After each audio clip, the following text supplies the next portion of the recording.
All right, so moving on to AX3, let's say we have three periphery atoms. Well, if these are our different electronic geometries, what do our molecular geometries look like? Well, this will just be AX3, AX3E1, AX3E2, and AX3E3. So, since we have the same number of periphery atoms as we do electronic domains, this tells us that it's the exact same geometry. So in this case, it's going to be trigonal planar.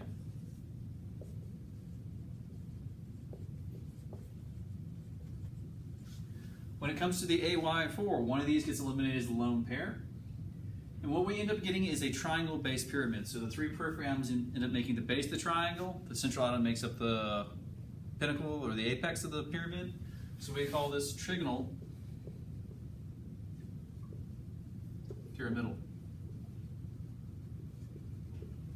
How about AX3E2? Well, this is going to be a bit more problematic. We have axial and equatorial atoms. So the question is, who's going to get pushed into what domain? Well, if we have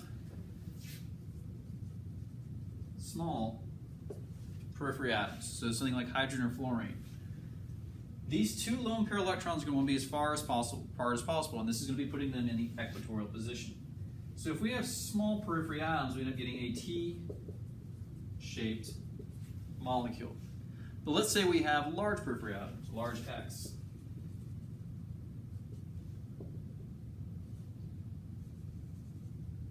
Well, in this case, they're going to want that ideal equatorial position. So what we're going to do is we're going to eliminate our north and south pole axes here, our axials, and we'll end up getting trigonal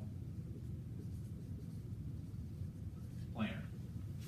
So these are the two possible geometries you have for AX3E2, and this comes about for the fact that you have axial and equatorial positions. So depending on where you put them is going to dictate basically what geometry you get, and that where you put them is based on the size of the periphery atoms. For small periphery atoms like hydrogen and fluorine, you get T-shaped. For large periphery atoms like acetine and bromine, you get trigonal planar.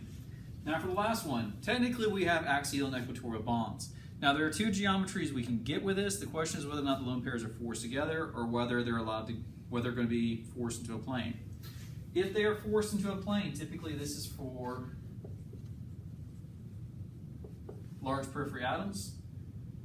Our three lone pairs are going to sit in the plane, and this is going to give us T-shaped. Another option, if we have small periphery atoms, what will end up happening is that our three lone pairs will cluster together,